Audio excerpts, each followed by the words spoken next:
بسم اللہ الرحمن الرحیم۔ نبی کریم صلی اللہ علیہ وسلم کا صبر، ویری ایموشنل بیان، ڈاکٹر اسرار احمد صاحب کی زبانی۔ تو چلیے سنتے ہیں۔ تو جو بیت رہی تھی بلال پر، ابو فقی پر، زنیرہ پر، جو ان پر بیت رہی تھی، جو خباب پر بیت رہی تھی، جس طرح ہلاک کیا گیا ہے حضرت سمیہ کو، حضرت یاسر کو، یہ ساری تکلیفیں انہیں بھی تھی، لیکن کیا اس کا یہ بالواسطہ ایذا محمد کے لیے نہیں تھا صلی اللہ علیہ وسلم، آپ کے ساتھی، آپ کے جانثار، لیکن آپ ان سے بھی کیا کہیں، فصبروا فصبروا فصبروا۔ جب ابو جہل بدترین ٹارچر کر رہا تھا حضرت سمیہ اور حضرت یاسر کو رضی اللہ تعالی عنہما، آپ کے علم میں ہے کیسی کیسی ٹارچر کی ہے۔ جوان بیٹے کو باندھ دیا ایک ستون کے ساتھ، اس کی نگاہوں کے سامنے برہنہ کیا ہے ماں کو،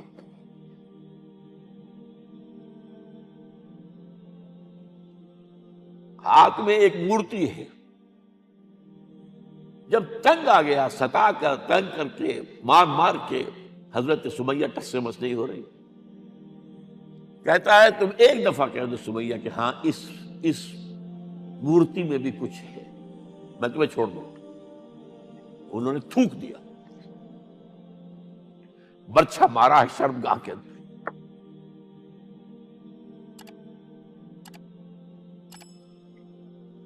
کتنی تکلیف پہنچی ہوگی ان کو،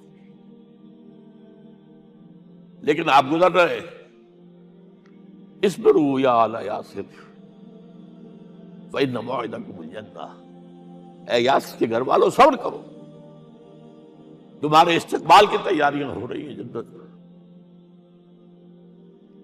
یہ سیرت کوئی بناتا سناتا ہے، یہ سیرت۔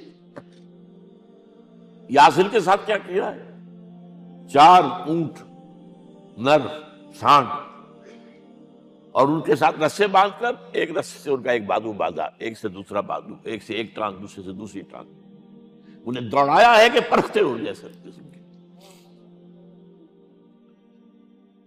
یہ دین ایسے ہی قائم نہیں ہوا، عدل و انصاف کا نظام ٹھنڈے ٹھنڈے قائم نہیں ہوتا، گھر میں آرام سے بیٹھے ہوئے قائم نہیں ہوتا۔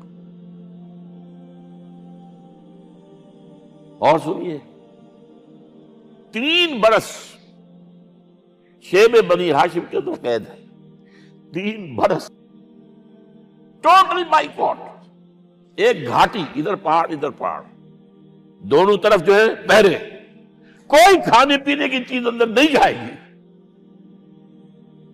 اور پورا خاندان بنی ہاشم، وہ بھی کہ جو ایمان نہیں لائے، وہ قبائلی زندگی تھی نا۔ بنو ہاشم چونکہ حضور کو پشت پناہی چھوڑنے کو تیار نہیں ہوئے، ابو طالب نے آخری وقت تک بھی ساتھ نہیں چھوڑا۔ ہاں، آخری وقت کے قریب ایک بات ہو گئی تھی، ایک مرتبہ تو ہوا کہ وفد آیا ہے قریش کا کہ اپنے بھتیجے کو روک لو، وہ ہمارے معبودوں کی توہین کرتا ہے۔ ابو طالب نے بلایا اور آپ سے کہا کہ یہ کچھ اپنے رویے کو بدلے۔ آپ نے فرمایا چچا جان، اب تو چاہیے میرے ایک ہاتھ پر سورج اور دوسرے پر چاند رکھ دے، میں اپنے اس مشن کو چھوڑ نہیں سکتا۔ اور ابو طالب کے عین انتقال کے وقت جو معاملہ ہوا، جب وفد آیا ہے کہ ٹھیک ہے اب ہمارا جو ہے صبر کا پیمانہ لبریز ہو گیا ہے، اب ٹھیک ہے آ جاؤ میدان میں، تم بھی ساتھ چھوڑنے کو تیار نہیں ہو۔ ابو طالب نے بلایا آپ کو، بھتیجے مجھ پر اتنا بوجھ نہ ڈالو جو میں برداشت نہ کر سکوں۔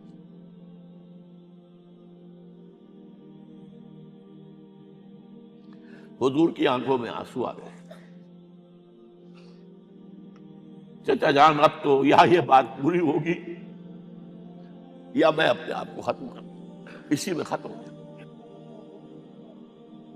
12 شیب بنی ہاشم میں 3 برس اس حال میں گزرے ہیں، ٹوٹل بائیکاٹ، کوئی کھانے پینے کی نہیں۔ کچھ لوگ تھے شریف النفس، مثلا حکیم بن حزام تھے رضی اللہ تعالیٰ، اور بعد میں ایمان لے آئے۔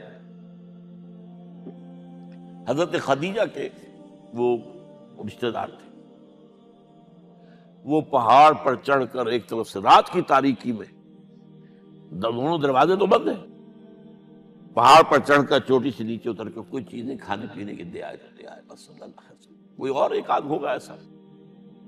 یہاں تک نوبت آئی ہے کہ بنی ہاشم کے یہ پھول جیسے بچے معصوم بھوک سے بلبلا رہے ہیں اور اس کے سوا کچھ نہیں ہے کہ سوکھے چمڑے ابال کر اس کا پانی ان کے حلق میں ٹپکا دیا جائے.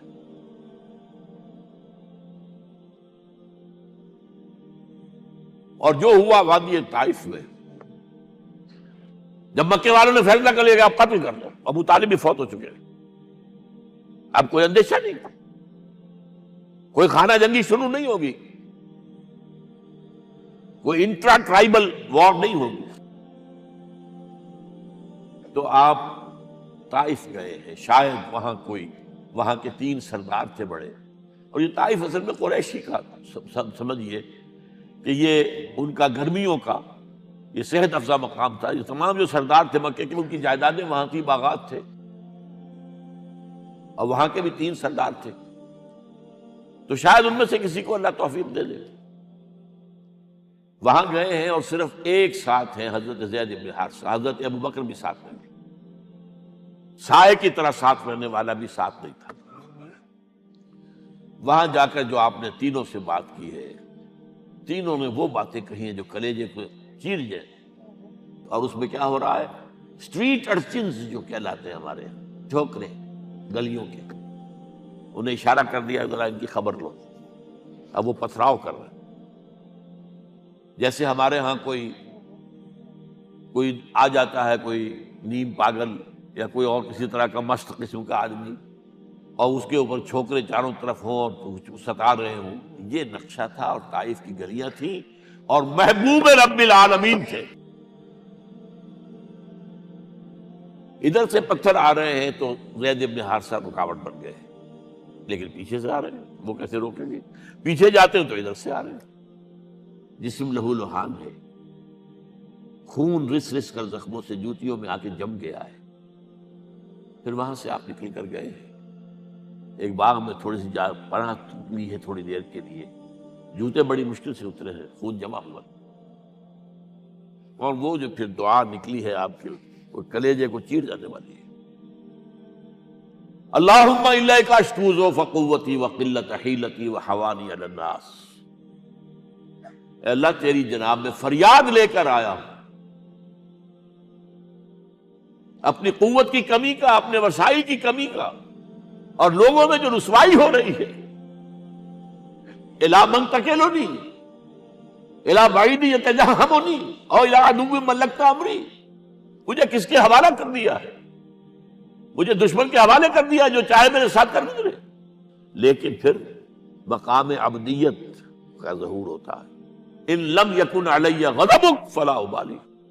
اے اللہ اگر تو ناراض نہیں ہے، مجھے اندیشہ یہ ہو گیا کہ کہیں تو ناراض تو نہیں ہو گیا ہے، کہیں تو نے میرا ساتھ تو نہیں چھوڑ دیا ہے. اگر تو ناراض نہیں تو مجھے کوئی پرواہ نہیں، جو ہو سو سر تسلیم خواہ میں جو مزاج یار میں آئے. واپس آئے ہیں تو مکے میں داخل نہیں ہو سکتے تھے، وہاں تو قتل کا فیصلہ ہو چکا تھا.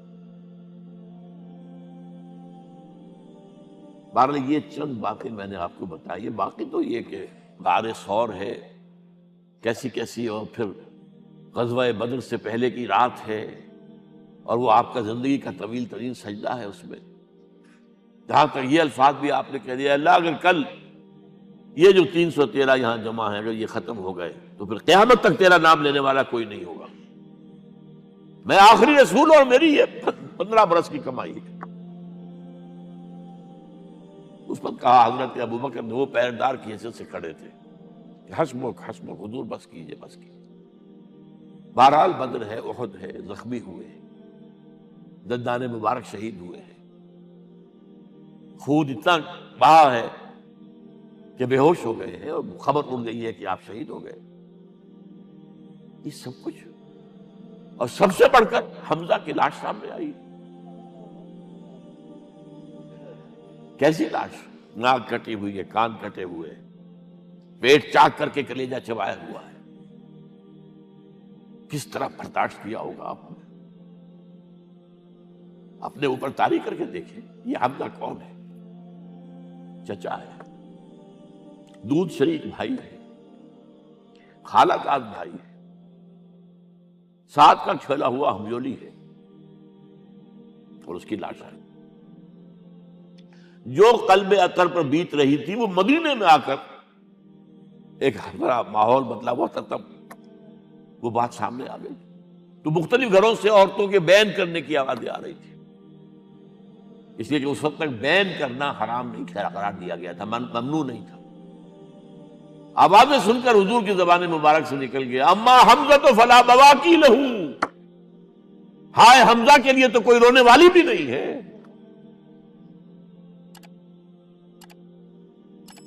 اس پر پھر صحابہ نے، انصار نے اپنے ہاں کی خواتین کو حضرت صفیہ کے یہاں بھیجا، وہ سگی بہن تھی، وہاں انہوں نے جا کے بھی تعزیت کی بہن کی۔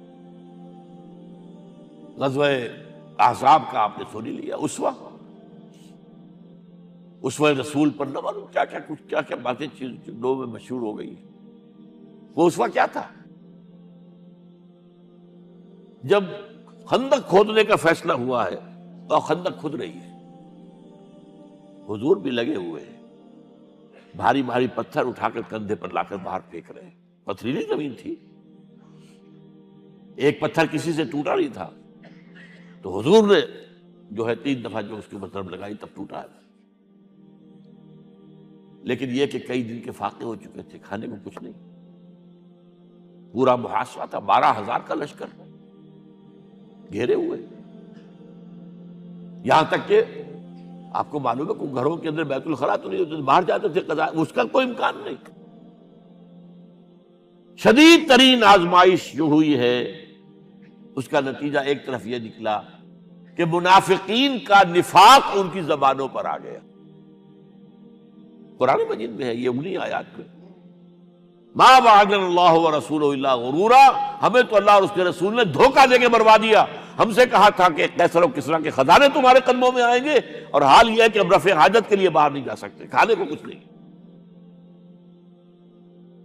اس وقت کچھ صحابہ آئے ہیں حضور صلی اللہ علیہ وسلم سے، دیکھیے فاقے سے کمر دوہری ہوئی جا رہی ہے، ہم نے اپنے پیٹوں پر پتھر باندھے، چادروں کے ساتھ پتھروں کسا ہوا تاکہ کمر سیدھی رہے۔ حضور نے اپنا کرتا مبارک اٹھا کر دکھایا، 2 پتھر میں، یہ ہے اسوہ، یہ ہے آپ کی سنت، آپ کا اسوہ حسنہ۔ لیکن اس اسوہ حسنہ سے فائدہ کون اٹھا سکتا ہے؟ لقد کان لکم فی رسول اللہ اسوۃ حسنۃ لمن کان یرجو اللہ والیوم الآخر وذکر اللہ کثیرا۔ اسوہ تو اپنی جگہ ہے، قرآن میں ہدایت سب کے لیے، ھدی للناس، لیکن فائدہ اٹھائیں گے صرف متقین، ھدی للمتقین، ہے سب کے لیے، اسوہ سب کے لیے ہے، لیکن استفادہ وہی کر سکے گا جو 3 شرطیں پوری کرے، اللہ اور یوم آخر پر ایمان، اور اللہ کا ذکر کثرت کے ساتھ۔